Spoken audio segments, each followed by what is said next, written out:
बताते हैं कैसे मर गया आदमी, मल्टी ऑर्गन फेलियर हो गया। The multi organ failure phenomena is the ultimate outcome of the patient who is in the shock and ultimately leading to the death. So timely intervention is the key factor in most of the cases of the shock.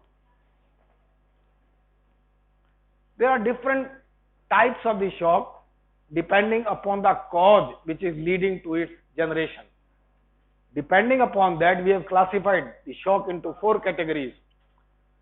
Cardio circulatory shock, इसमें heart और circulatory system से related problems होती हैं, तो हम उसको circulatory shock कहेंगे। Neurogenic shock, when nervous system is involve. Anaphylactic shock है, हाँ एलर्जी हो, बिल्कुल allergic reaction, severe allergic reaction are known as anaphylaxis. And lastly it is the septic shock. ठीक है, 4 तरह के शॉक हमने क्लिनिकली डिफाइन किए हैं। एक एक के बारे में थोड़ी थोड़ी बात करेंगे। Neurogenic shock, it means gross damage to the nervous system, gross damage to the central nervous system mainly leads to the shock which we call as the neurogenic shock. This may evolve itself in the form of the deep general anesthesia. Many patients or large number of the patients we operate in the theaters are under the general anesthesia. अरे बंद करो बातें, जिनको बात करनी बाहर चले जाओ यहां से। So under the conditions of general anesthesia, the anesthetist keeps a watch on the vital parameters. Sometimes अगर इधर ध्यान गया थोड़ा सा, anesthesia ज्यादा deep चला गया, then it can cause irreparable damage to the patient and patient may go into the shock. So ये anesthesia की problem है basically. Deep general anesthesia is inadequate performer, that is the anesthetist, which may lead to the condition of the shock. Then spinal anaesthesia से भी हो सकता है। बहुत सारे पेशेंट को हम जनरल एनेस्थीजिया नहीं देते, ठीक है ना, स्पाइनल एनेस्थीजिया देते हैं। और अगर पेशेंट की जो पोजीशन है वो सही नहीं है, देन दैट एनेस्थीजिया में गो अपवर्ड, क्योंकि ज्यादातर जो स्पाइनल एनेस्थीजिया होते हैं दे आर लिपिड सॉल्युबल, हल्के होते हैं। तो पेशेंट की हम कंडीशन जो है सर को नीचा रखते हैं, ऊंचा नहीं रखते। अगर ऊंचा रखेंगे तो ऊपर आ जाएगा, ऊपर तक पैरालिसिस बढ़ती चली जाएगी और पेशेंट शॉक में जा सकता है। ठीक है, so that is spinal anaesthesia. Then accidental brain damage can lead to shock and spinal transaction, that is again it is usually accidental. आपने मोटरसाइकिल कहीं पे यहाँ पे अगर लीजन हो गया, the patient will go into the shock, may not die but shock will be there. The second category is the anaphylactic shock. This results from the allergic reactions. An allergen is a substance which can cause allergic reactions, and any substance can cause allergy. But in clinical setting, it is the drugs. Many drugs, before being injected, either intradermally, subcutaneously, intramuscularly, intravenously, they should be tested for the allergic reaction. Subcutaneous intradermal injection देके यहाँ पे test करते हैं, पहले EST कहलाता है, sensitivity test, allergy sensitivity test is being done here. उसके बाद में ही उसको इंजेक्ट करते हैं, ऐसा ही करना चाहिए। अगर आप बी कॉम्प्लेक्स भी इंजेक्ट कर रहे हैं तो उसका पहले टेस्ट करना चाहिए, उसके बाद में इंजेक्शन देना चाहिए, क्योंकि आपको नहीं पता, you never know which patient में go under the allergic reaction, anaphylactic reaction can be there. So severe allergic reactions to the drugs and eatables can lead to the anaphylactic shock. And mediators, chemical mediators of this type of the shock are histamine and histamine-like substances. Histamine is the strongest vasodilator substance known in the body. Okay, so that is anaphylaxis. Third one is the septic shock. Sepsis से ही मतलब निकल रहा है कि infection से related है। Bacteria, अगर bacteria blood में पेनिट्रेट कर जावे और वहां ग्रो होना शुरू हो जावे तो आपके इम्यून सिस्टम का भी वो ऐसे की तरह से कर देते हैं, बाकी बॉडी में शॉक की कंडीशन पैदा कर सकते हैं, because they release endotoxins and exotoxins both. What is difference of this type of the shock from other categories is that there is increased cardiac output. When the patient is under septic shock, there is widespread infection in the body. The body may be hyperthermia, body में temperature raise हो सकता है, fever होता है ज्यादातर cases में, और जब फीवर होता है तो मेटाबॉलिक रेट बढ़ जाती है, टिश्यू डिमांड बढ़ जाती है ऑक्सीजन न्यूट्रिएंट्स की, और नॉर्मल कार्डियक आउटपुट भी सफिशिएंट नहीं होता नॉर्मल मेटाबॉलिक नीड सप्लाई करने के लिए, तो कार्डियक आउटपुट बढ़ा हुआ हो सकता है, but the patient is still under the condition of shock. That is because of infection. High fever, marked vasodilatation is another feature. Skin is warm. Sludging of the blood is there. Sludging का मतलब blood tissues में धीरे धीरे इकट्ठा होना शुरू हो जाता है. जब ब्लड फ्लो धीमा फ्लो होता है ब्लड, तो आरबीसी एक दूसरे के चिपकना शुरू हो जाते हैं. क्या कहते हैं इसको? रूलो फॉर्मेशन शुरू होता है, और उसकी वजह से ब्लॉकिंग शुरू हो जाती है ब्लड वेसल्स की, and that ultimately lead to the DIC, disseminated intravascular coagulation, is a very serious condition, and ultimately this lead to multi-organ failure and death. So septic shock is a very serious condition. And lastly, our point of discussion will be on the circulatory shock. Fourth category is the circulatory shock, where the cardiovascular system is primarily involved in the causation of the shock. This circulatory shock is further subdivided into 4 subcategories. इसको 4 सब categories में हमने डाला है. Hypovolemic shock, cardiogenic shock, obstructive type of the shock and distributive type of the shock. 4 तरह का shock है. कहां गया? So hypovolemic shock occurs because of intravascular fluid volume loss is there. Decreased blood volume is the basic cause of the hypovolemic shock. Now that hypovolemia, उसकी हम detail देखेंगे, can be caused by various conditions. सबसे common यही हो सकता है, ठीक है. It can be because of hemorrhage, fluid depletion or sequestration. What is sequestration? क्या मतलब निकला इसका? मैंने बोला सुन लिया, पूछो क्या होता है sequestration? Sequestration. Revert your mind back to the skeletal muscles. Calcium ion, हम टर्म यूज करते हैं, सार्कोप्लाज्म में जो कैल्शियम आता है that is sequestrated back into the sarcoplasmic reticulum, उसको भी सीक्वेस्ट्रेशन कहते हैं. कैल्शियम जो सार्कोप्लाज्मिक रेटिकुलम से रिलीज होकर सार्कोप्लाज्म में आया था, एक्साइटेशन कॉन्ट्रैक्शन कपलिंग हो गई, कॉन्ट्रैक्शन हो गया, जब रिलैक्सेशन होगा तो क्या होगा? उस कैल्शियम को हटाना पड़ेगा, और ये तो मसल के अंदर से रिलीज हो रहा है, बाहर तो जाएगा ही नहीं है, तो it has to be sequestrated back into the sarcoplasmic reticulum by the calcium pump. So that is sequestration. Dislodging or translocation from one compartment to another compartment is the process of sequestration. So sequestration of fluid, it means intravascular fluid is being shifted to the extravascular compartment. तो blood volume कम हो जाएगा आपका. Fluid body के अंदर ही है, बाहर नहीं गया, मगर ये डिसलॉज हो गया, ट्रांसलोकेट हो गया दूसरे कंपार्टमेंट के अंदर. That is known as sequestration. Then cardiogenic shock can be there. The cause lies in the heart itself. What can be there? The main feature is impairment of the pumping capability of the heart itself. Myopathic lesions, that is myocardial infarction, cardiomyopathies, dysarrhythmias, arrhythmia जो हो जाते हैं उसकी वजह से, obstructive and regurgitant lesions, intracardiac blood flow mechanism, means valvular defects are there which can lead to the cardiac failure and shock condition.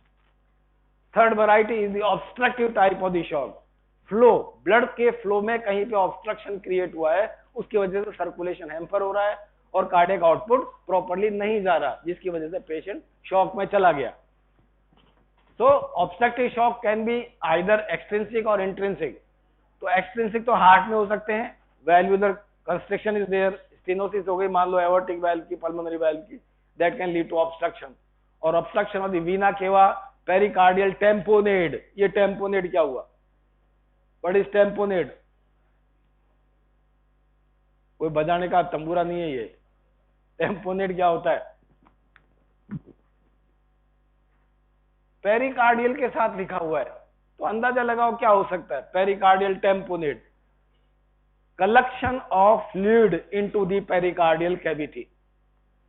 Pericardial cavity में fluid अगर इकट्ठा हो जाए तो उसको पेरिकार्डियल टेम्पोनेट कहते हैं। उससे क्या होगा, पेरिकार्डियम में फ्लूइड इकट्ठा हो गया तो हार्ट डायस्टोल के दौरान डायलेट ही नहीं कर पाएगा, तो ब्लड नहीं आ पाएगा उसके अंदर, तो इजेक्ट भी नहीं हो पाएगा, ठीक है ना। तो अगर पेरिकार्डियम में फ्लूइड इकट्ठा होता है then it will reduce the cardiac inflow, and if inflow is reduce outflow will also be reduce and there will be decreased cardiac output. Patient may go into the condition of shock. Pulmonary embolism is another very important cause, and coarctation of the aorta. ये term तो पता है coarctation क्या होता है, ठीक है, आ जाओ। And fourth is the distributive type of the shock. There is a pathological redistribution of the intravascular fluid volume, which is common in many features are common. It can occur due to septicemia, endotoxin shock, secondary to spectral infections, and anaphylaxis. All these causes are distributive type of the shock. So main features clinical, क्यों कुछ ऐसे features हैं जो ज्यादा important है मगर वो दिखते नहीं है आपको, तो वो इसमें शामिल अभी नहीं किए। Main feature is drop in the systolic pressure less than 90, low cardiac output is there, and any feature which creates hypotension will always cause reflex tachycardia. Mind it. The patient in shock will always exhibit tachycardia. Pulse rate हमेशा बढ़ी हुई होगी उसकी, ठीक है। Then another general feature is vasoconstriction.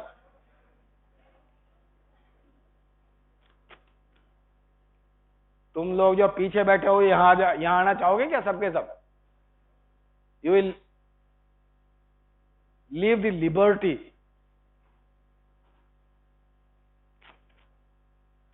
वाजोकंस्ट्रिक्शन, ये जो features आ रहे हैं शॉक के, they are not primary features of the shock, mind it. They occur as a result of the body reaction to the phenomena of shock. Body shock में जा रही है, बॉडी शॉक में है, तो बॉडी रिएक्ट करती है उसको करेक्ट करने के लिए, और उसकी वजह से ये फीचर्स आ रहे हैं, ठीक है। तो these features are as a result of the reaction of the body. Vasoconstriction is there, आगे बात करेंगे क्यों हो रहा है ये। स्किन एंड स्प्लैंक्निक एरियाज में सबसे ज्यादा होगा। So there is a cold and clammy skin, skin ठंडी होगी और पसीना होगा मतलब गीली होगी, cold and clammy skin is feature.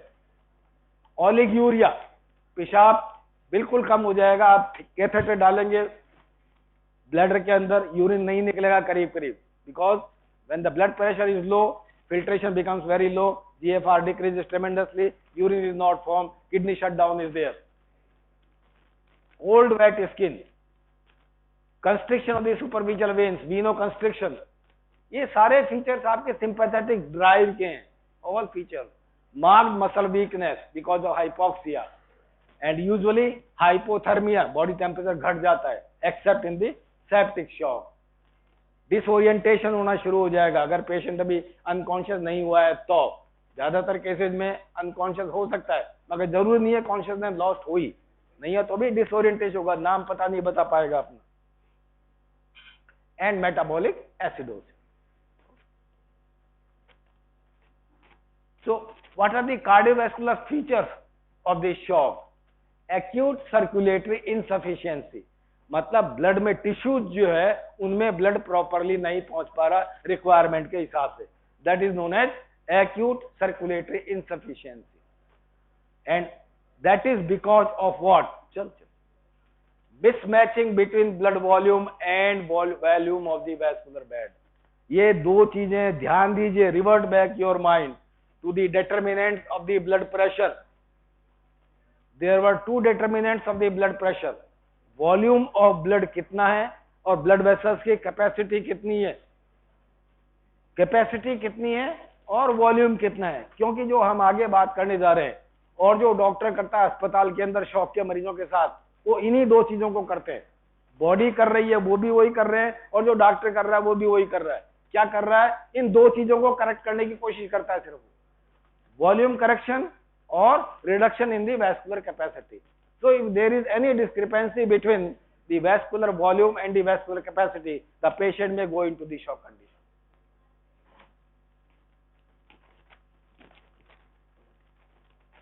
So the first category was hypovolaemic shock की बात कर रहे थे हम. तो hypovolaemic shock can be due to और is because of decrease in the blood volume. That decrease in the blood volume can be caused by several conditions.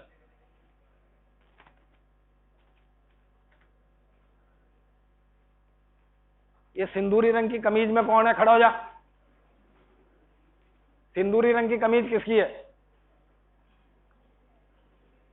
अरे इधर उधर क्या झांक रहा? खड़ा हो जा. इसकी उसके पास वाला खड़ा हो जा. इधर आगे वाला. आगे आ जाओ दोनों. चलो निकलो बाहर यहां से. सुना नहीं क्या? बाहर आ जाओ.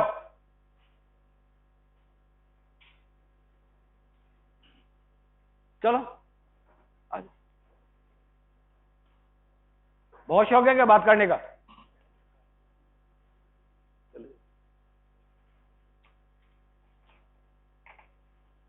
So what can cause hypovolemia?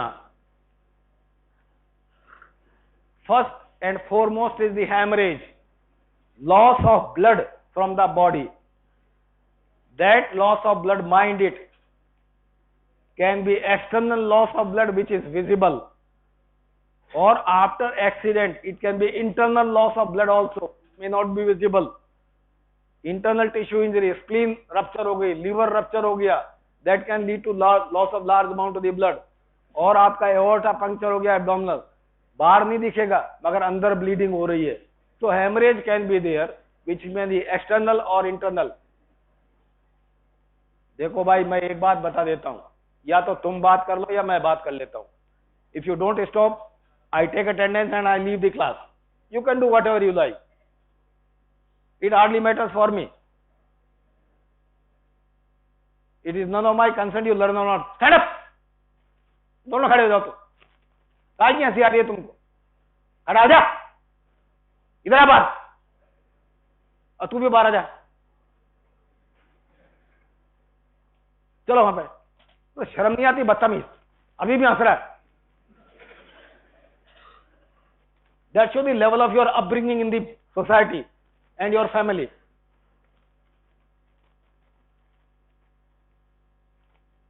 So one cause of hypovolemia is hemorrhage.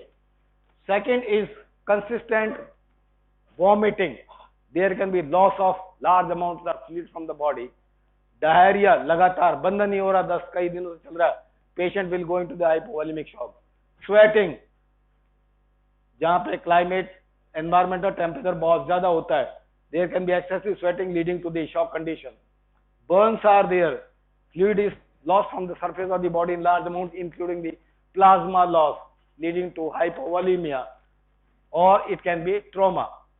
Again, the main feature is mismatching between the blood volume and the vascular capacity. अगर दोनों में mismatch हो रहा है तो आपको condition shock create कर देगा. So this shock, which is hemorrhagic shock, we'll discuss in detail. That can be clinically classified under 3 headings. 3 heading में डाल सकते हैं इसको. One is the compensated type of the shock, second is uncompensated type of the shock, and third is the irreversible type of the shock. 3 तरह के conditions हैं clinically, and they are ultimately going to determine the outcome of the patient, whether he will revert back to normal or he will deteriorate to the ultimate condition. So if there is a loss of 10 to 15% of the blood volume, acute blood loss, दोनों में फर्क है, ध्यान दीजिएगा. आपका total blood volume कितना होता है? नॉर्मली 5 लीटर मान के चलते हैं, ठीक है. जब आप ब्लड डोनेट करते हैं तो करीब 1 यूनिट ब्लड देते हैं आप. कितना ब्लड होता है उसमें? करीब बैग 500 सीसी का होता है, उसमें करीब 100-125 सीसी एंटीकोगुलेंट होता है और बाकी ब्लड होता है, ठीक है. तो 350 सीसी के करीब ब्लड देते हैं. उससे आपको कुछ भी नुकसान नहीं होता. आपने डोनेट किया और उठ के चले आते हैं.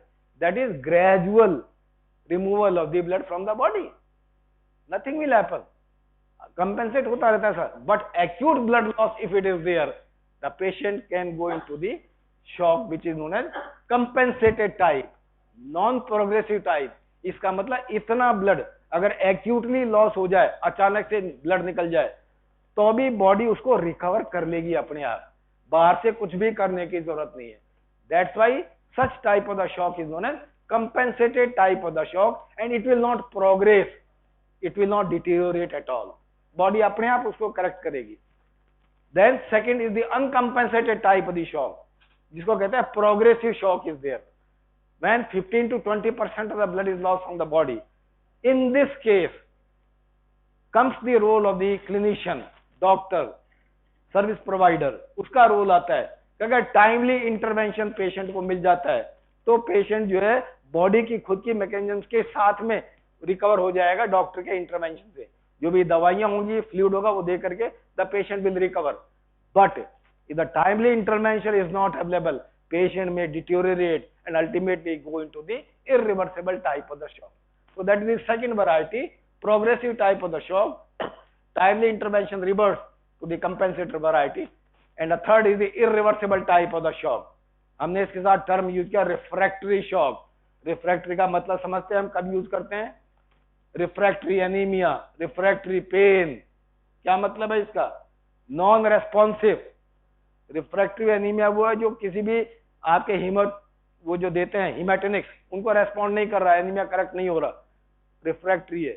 पेन हो रहा है सीवियर, आप ड्यूरिंग कार्सिनोमा में बहुत सारा सीवियर पेन होता है, आप कुछ भी दवा दे लीजिए, दर्द ठीक नहीं होता. Such pain is known as refractory type of the pain. In this case, the shock is refractory. It means the patient is not responding to any type of the clinical intervention. Responding नहीं कर रहा, हम सब कुछ कर रहे हैं, मगर there is no response. Ultimately, you know what will happen. And this irreversible shock can occur either as a progression of the uncompensated variety, or it can be when the blood loss is more than 35% of the total blood volume. जरा रोज जाके देखो बेटा ICU में हो क्या रहा है. पर कुछ भी कर लेते हैं, मगर डॉक्टर को अंदर से पता होता है कि इसको क्या होने वाला मरीज को. हालांकि वो अटेंडेंट्स को बताते नहीं है. आस रखनी पड़ती है. क्यों? आस का मतलब है कि हम उसके ऊपर भरोसा कभी नहीं छोड़ सकते, ऊपर वाले के ऊपर. कभी कभी चमत्कार भी हो जाते हैं, मगर ज्यादातर हम जानते हैं कि अगर इतना कुछ हो चुका है तो पेशेंट यूजुअली रिकवर नहीं होता. That diagram we already seen. ठीक है ना. इसमें एक ही चीज है देखने की, दो चीजें हैं. पहला, blood pressure, arterial pressure curve is there, and second is the cardiac output curve is there. ये शॉक के रिलेशन में ज्यादा इंपॉर्टेंट है कि कितना कितना अगर परसेंट टोटल ब्लड का रिमूव करें तो क्या स्थिति आएगी. ठीक है. इसमें एक चीज तो पता लग रही है, that blood pressure regulatory mechanisms are more efficient than the cardiac output regulatory mechanism. If the blood loss is there, then blood pressure is maintained for a longer duration of the time in comparison to the cardiac output, which start decreasing very early. And secondly, at loss of 35%, we get a sudden response of rise in the blood pressure. That is the CNS ischemic response. Last ditch stand is there, which tries to correct or raise the blood pressure. But ultimately, you can see what is happening. If the 35% or more blood is lost, ultimately it is going to deteriorate. Both BP and cardiac output continue to fall down. So that we have seen. So in the first variety, which we call as the non-progressive type of the shock, the compensatory mechanisms of the body, they start operating immediately, and the circulation, that is the cardiac output and blood pressure, will return to the normal level, and it comes at the 10 to 15% of the blood loss. What are these compensatory mechanisms? Mind it, जब हम आगे की बात करेंगे, then the ultimate outcome of the patient will be determined by the negative feedback mechanisms operating in the body and the positive feedback mechanism which start operating in the body.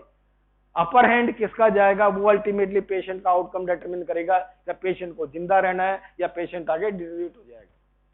So these are the compensatory mechanisms.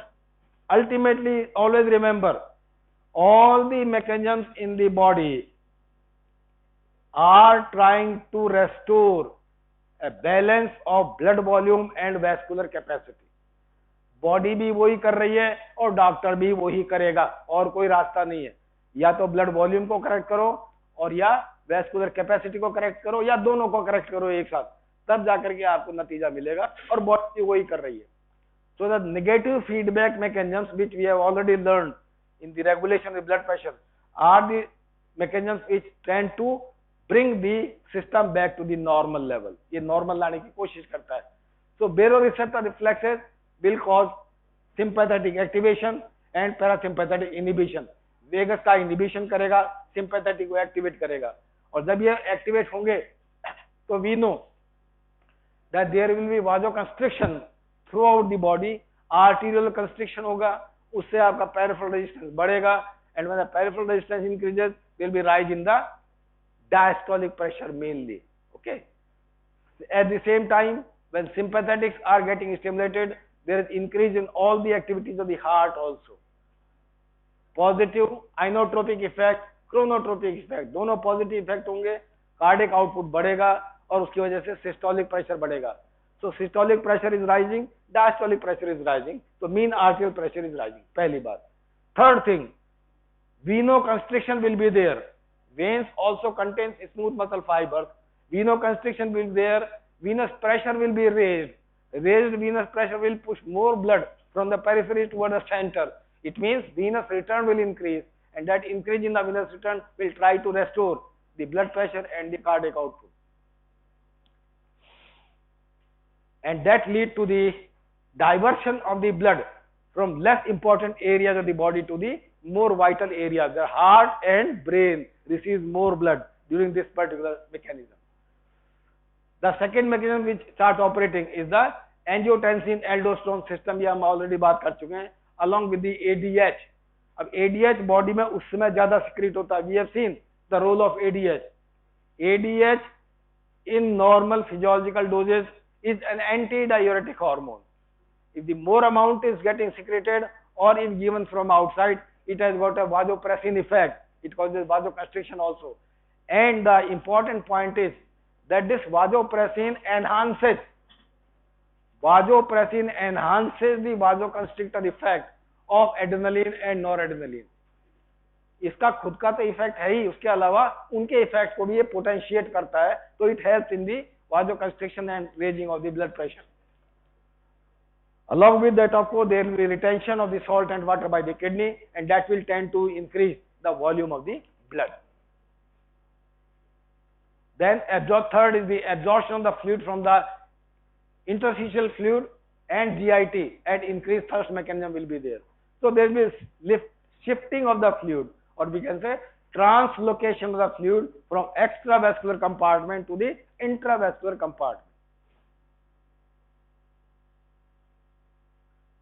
The second variety, as you know, is the progressive type of shock. Circulatory system themselves begins to deteriorate. अब जो compensatory mechanism थी वो सारी आपकी negative feedback पे काम कर रही थी, मगर अगर shock progress करता है या blood loss ज़्यादा हो जाता है, then without therapy shock becomes steadily worse until death is there. That is because of the operation of the positive feedback mechanisms. And then, as I said earlier, patient outcome will be determined the which mechanism takes upper hand. अगर vicious cycle ज़्यादा operate कर रही है तो patient deteriorate होता चला जाएगा. अगर compensatory mechanism नेगेटिव फीडबैक वाली ज़्यादा ऑपरेट कर रही है तो पेशेंट रिकवर हो जाएगा. So ultimately it is the balance between the two, negative feedback and positive feedback mechanisms in the body. So what are the positive feedback mechanisms? One is the cardiac depression. क्या कर सकता है, क्या चीजें deteriorate कर सकती हैं which leads to the progression of the shock? Cardiac depression. Because as the shock progresses, the cardiac output consistently is decreasing, or it is maintained at a decreased level. So less amount of the blood is going to the coronary circulation also. जितना जा रहा था coronaries में नहीं जा रहा. इसका मतलब cardiac hypoxia develop होना शुरू हो गया. When the cardiac hypoxia develops, then the efficiency of the myocardial muscle that also decreases. तो एक बार डिक्रीज होना शुरू हुआ, कार्डियक हाइपोक्सिया हुआ, कम ब्लड गया और कार्डियक आउटपुट कम हुआ और coronary circulation कम हुआ. So this goes on happening, and ultimately heart becomes so weak that it is unable to pump the blood. So decreased coronary blood flow is there, contractility decreases, then vasomotor failure can be there. अगर consistent hypoxia चल रहा है, brain में blood flow कम हो गया, vasomotor centre अपनी full capacity से ऑपरेट कर रहा था, but if it becomes hypoxic gradually, then the neuron stops sending impulses and vasomotor failure is there, and that causes vasodilatation of the blood vessels. That is known as bleeding within the blood vessel.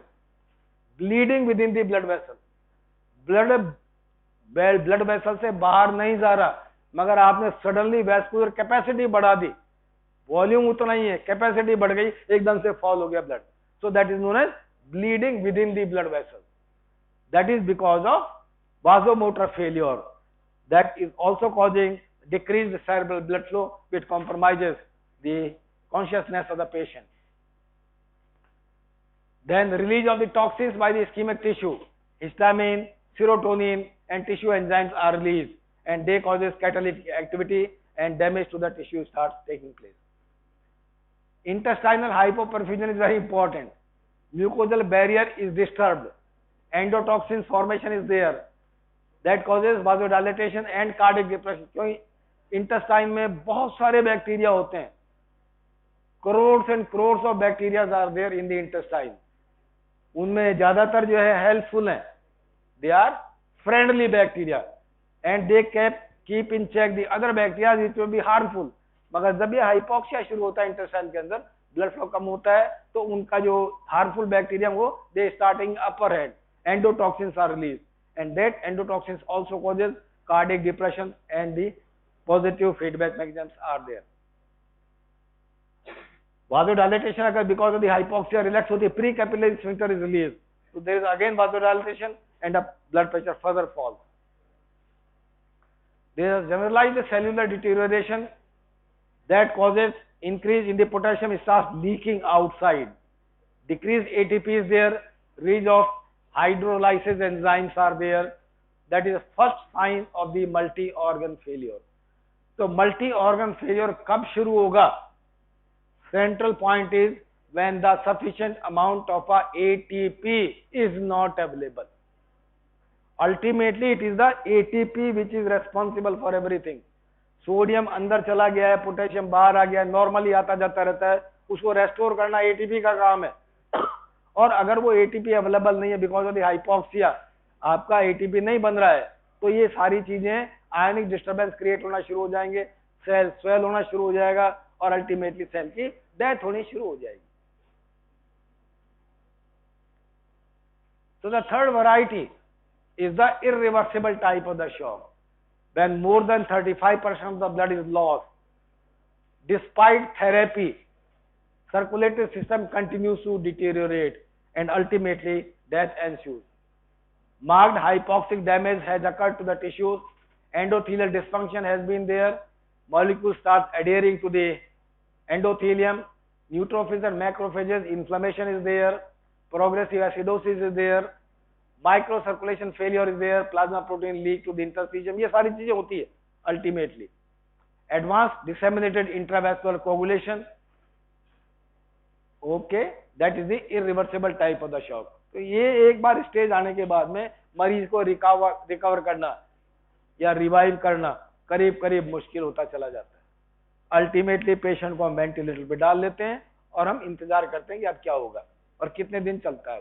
ठीक है, तो ये just repetition is there, जो आपकी compensatory mechanism काम करती हैं for the non progressive type of the shock और progressive type of the shock दोनों में काम कर रही है. ठीक है, baroreceptor reflexes, chemoreceptor reflexes, CNS ischemic response, humoral mechanisms are there, वो सारी आएंगी यहाँ पे ऑल मैकेनिज्म. तो अगर शॉक पे सवाल आता है तो ये सारी आपको लिखनी पड़ेंगी. ठीक है, catecholamines, renin angiotensin system, aldosterone system, antidiuretic hormone, reverse stress relaxation, capillary level पे जो होता है फ्लूइड शिफ्ट का, and capillary fluid shift mechanism, renal body fluid and the restoration of the cell mass. Positive feedback mechanism के नाम है ये, अभी हमने डिस्कस कर लिया है. कार्डियक डिप्रेशन होगा because of the continuous cardiac hypoxia and endotoxins are there. Vasomotor failure is there. Acidosis is main feature because once acidosis develops, तो सिर्फ एसिडोसिस जो एंजाइम फंक्शन को इफेक्ट कर रही है उतना ही नहीं है उसका रोल। Acidosis decreases the effectiveness of the catecholamines as vasoconstrictor agent. Normal body में नॉर्मली जो नेगेटिव फीडबैक मैकेनिज्म काम कर रही है उसमें आपके एड्रेनलिन और नॉर एड्रेनलिन रिलीज हो रही है और वो वासोकंस्ट्रिक्शन कर रही है ब्लड प्रेशर को बढ़ाने के लिए। उसकी इफेक्टिवनेस है, उसकी इफेक्टिवनेस वासोप्रेसिन बढ़ा रहा है। But if acidosis is there then it decreases the effectiveness of those drugs over the vascular smooth muscle fibre, तो उसका उतना इफेक्ट नहीं आएगा अगर एसिडोसिस हो रही है तो। ठीक है, sludging of the blood of course it is there and it usually can not be prevented. एक बार अगर ये शुरू हो गया तो फिर मुश्किल ही है थोड़ा काम पेशेंट के लिए। Increased capillary permeability lead to the fluid loss, depressed reticuloendothelial system function, causes decreased phagocytosis, decreased opsonic activity of the proteins in the shock condition, release of toxins, failure of neutralized endotoxins and cardiac depression. It's just repetition है, disseminated intravascular coagulation, hypercoagulability. ना ये point है discuss का थोड़ा सा। Initially there is हाइपरकोएगुबिलिटी, मतलब coagulation बढ़ रहा है, ध्यान दीजिएगा, उसी की वजह से DIC हुआ, डिसेमिनेटेड इंट्रावैस्कुलर कोएगुलेशन हुआ। उसका दूसरा नुकसान क्या हो सकता है साथ के साथ में कि जब डिसेमिनेटेड इंट्रावैस्कुलर कोएगुलेशन हो रहा है इसका मतलब जो प्रोकोएगुलेंट है ब्लड के अंदर, दोज प्रोकोएगुलेंट्स आर यूज्ड अप। जो प्रोकोएगुलेंट यूज्ड अप हो गए तो अब आपके जो दूसरे मैकेनिज्म्स हैं वो ओवरटेक करना शुरू करती हैं और ब्लीडिंग शुरू हो जाती है। अगर नॉर्मल कोएगुलेशन के मैकेनिज्म कम कर दी जाए then the system start bleeding, so person start bleeding. और सबसे ज्यादा ब्लीडिंग कहां होती है? इंटेस्टाइन के अंदर, इंटेस्टाइनल म्यूकोजल मेम्ब्रेन, वहां कंटिन्यूअस रिन्यूअल प्रोसेस चलता है, वहां बहुत बढ़िया ब्लड सप्लाई चाहिए आपको देखा एक्सफोलिएशन होता रहता है सरफेस एपिथेलियम का, वो रिप्लेस होती रहती है, और अगर वो रिप्लेस नहीं हो तो डिन्यूडेड हो जाएगी, रॉ सरफेस हो जाएगी, और रॉ सरफेस ज्यादा ब्लीड करेगी। So there is a profuse intestinal bleeding in the irreversible type of the shock. Loss of blood is there. Generalized cellular depression, we already seen this. Failure of the sodium potassium pump, intracellular edema is there. ये edema होगा कि नहीं होगा? Will there be intracellular edema? If the sodium potassium pump fails, will it lead to the edema?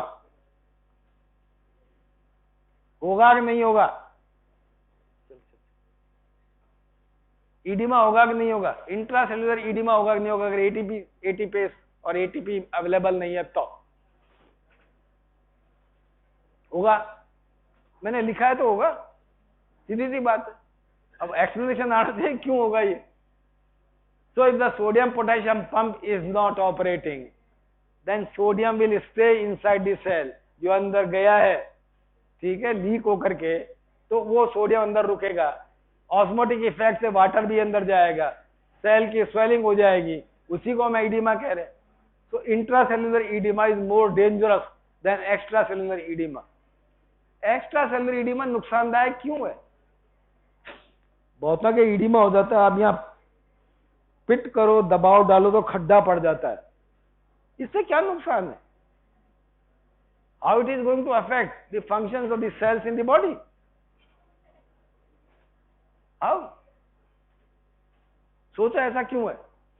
Intracellular तो समझ में आ गया, cell में पानी भर गया, ठीक है ना, तो उसके सारे एंजाइम डाइल्यूट हो गए, पीएच चेंज हो गया, तो सेल का डिस्फंक्शन होना शुरू हो जाएगा। मगर एक्स्ट्रा सेलुलर ईडिमा लॉन्ग समय तक चले तो वो डेंजरस क्यों होता है? वो नुकसानदायक कैसे हो सकता है?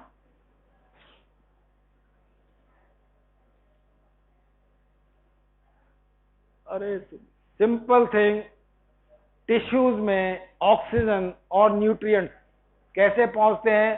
कैपिलरीज के द्वारा। ये एक कैपिलरी है और ये इसके चारों तरफ सेल्स है, इनके बीच में निश्चित डिस्टेंस है, तो इस कैपिलरी से डिफ्यूज होकर के सब्सटेंस यहां से यहां जाएगा। अगर ये डिस्टेंस इतना का इतना कर दिया जाए तो स्क्वायर रूट से उसका घट जाएगा डिफ्यूजन प्रोसेस, आपको पता है। तो जो जो डिस्टेंस बढ़ेगा डिफ्यूजन घटता चला जाएगा, and this cell will undergo hypoxia and lack of nutrition and they start dying.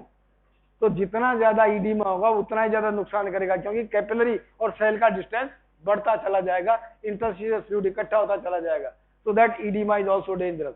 इसीलिए आपने देखा होगा या देखेंगे कि बहुत सारे मरीजों में जिनमें ईडीमा होता है, यहाँ स्किन पील होना शुरू हो जाती है, पपड़ियां उतरनी शुरू हो जाती है स्किन की, क्योंकि वहां पे न्यूट्रिशन नहीं पहुंच रहा, ऑक्सीजन नहीं पहुंच रही, वो टिश्यू डेड होना शुरू हो गया। So edema is there, depressed myocardial activity is there, release of lysosomal enzymes are there that lead to cell death, peripheral circulatory failure। इसका मतलब ब्लड वेसल जो पेरिफेरी की हैं वो डायलेट हो गई हैं, अब कंस्ट्रिक्ट होने की बजाय they are dilated passively because of lack of nutrition and consistent hypoxia and acidosis and that lead to the peripheral circulatory failure.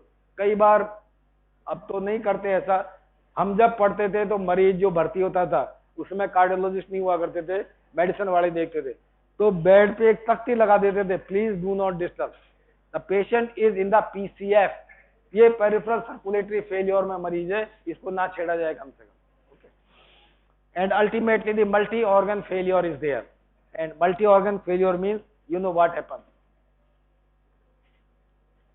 ये क्या है? ये वही हेमरेज के बारे में है कुल मिला करके। That is cardiac output percent of the normal. इससे क्या होगा, इरिवर्सिबल शॉक में क्या होगा, हेमरेज होती है तो, और ट्रांसफ्यूजन के बाद में भी, even after the transfusion you see, transfusion आपने दिया तो बढ़ गया, आउटपुट तो बढ़ गया, मगर अल्टीमेटली वो नीचे आ गया वापस, and the patient is died. So balance of negative and positive feedback mechanisms is there। अब ट्रीटमेंट क्या होना चाहिए, तो ट्रीटमेंट के लिए बेसिकली डिस्टरबेंस क्या हुआ है, डिस्टरबेंस क्या हुआ है वो डिटरमिन करेगा का ट्रीटमेंट क्या होना चाहिए, और ट्रीटमेंट डिपेंड करेगा वही दो फैक्टर्स के ऊपर, correction of the blood volume and correction of the vascular capacity. Shock में चूंकि कार्डियक आउटपुट घटा हुआ होता है तो हमको वास्कुलर कैपेसिटी घटानी है और वॉल्यूम ऑफ ब्लड बढ़ाना है, ये दो ही चीजें ध्यान में रखनी है। Plus because the patient is hypoxic for some duration the time, so patient will be acidotic also, so you need oxygen also, you need correction of the acidosis also, correction of the fluid volume is there and drugs are there, so patient should be kept at room temperature। पहली बात, ज्यादा ठंडा नहीं करना मरीज को, ज्यादा गर्माहट में नहीं होना चाहिए, क्योंकि अगर गर्माहट मौसम में है तो आपका वासोडाइलेशन करेगा और बॉडी के सिस्टम को ऑपरेट नहीं करने देगा।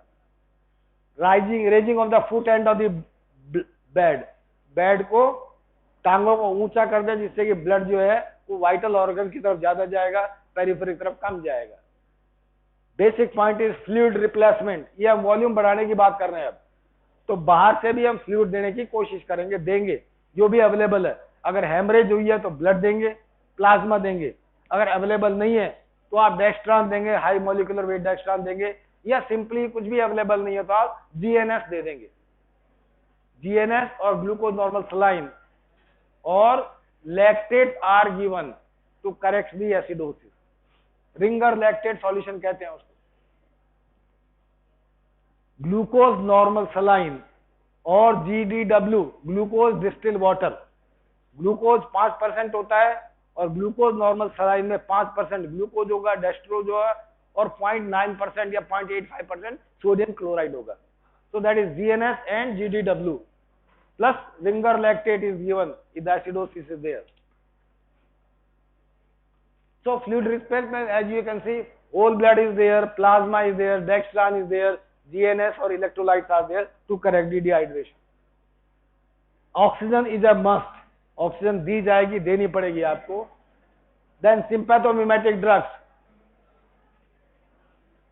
Very good. मेरे को लगता है या तो आवाज नहीं पहुंच रही है पीछे तक, सिर्फ डांटने की आवाज जाती है वहां तक, बाकी आवाज नहीं पहुंच रही।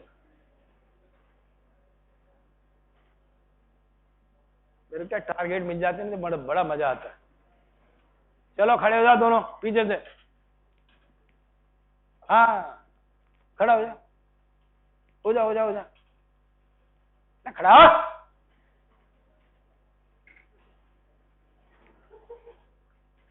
तू भी आजा, आजा नीचे।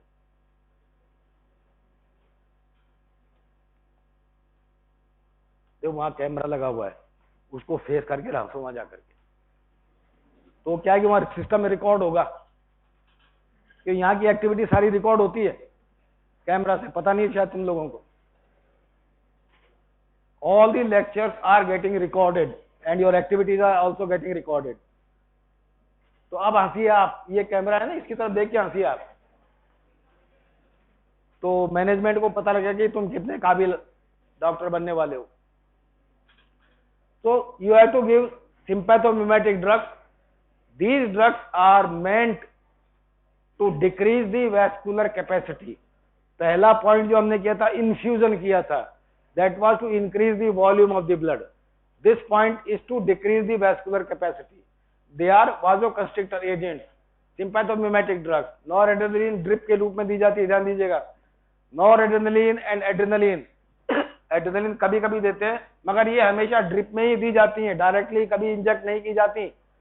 दे आर नेवर इंजेक्टेड डायरेक्टली। नहीं तो एड्रेनालिन देते हैं इमरजेंसी में सिर्फ हार्ट के अंदर, अदरवाइज डायरेक्टली इंट्रावीनस नहीं देते। नॉरएड्रेनालिन भी नहीं देते, नहीं देनी चाहिए, कि ड्रिप के रूप में जाती है और धीरे धीरे जाती है बॉडी के अंदर, ठीक है। Dopamine is given because dopamine is important, it prevents renal vasoconstriction. ये रीनल वाजोडाइलेटेशन करती है, तो किडनी के फंक्शन को प्रिजर्व करने की कोशिश करती है, because if renal shutdown remains for longer duration that will cause permanent damage to the kidney also. तो पेशेंट बाद में सर्वाइव करेगा तो उसको और प्रॉब्लम्स आनी शुरू हो जाएगी। Glucocorticoids are the steroid hormones secreted by the adrenal gland. They have got a very important role. दो तरह का रोल है इनका। Glucocorticoid, they have got a permissive role to enhance vasoconstriction caused by the adrenaline and noradrenaline. उनका जो vasoconstriction action है उसको ये पोटेंशिएट करता है ग्लूकोकॉर्टिकॉइड, पहली बात। दूसरा, इसका एक्शन ज्यादा इंपॉर्टेंट है। This is an anti inflammatory agent, it is a protective agent. ये आपके लाइसोसोमल एंजाइम की एक्टिवेशन को रोकता है। It prevents the activation of the lysosomal enzymes which are causing cell death. उनको रोकता है ये, so it prolong the lifespan of the cell itself. So steroids are life-saving drugs in the patient of a shock. Vasopressin is given, of course, and ultimately, as I said, wait and watch. Nothing more can be done. यार circulatory है, दिख नहीं रहा साफ, तो इसको छोड़ दें। ये बाद में पढ़ाएंगे, कल पढ़ाएंगे।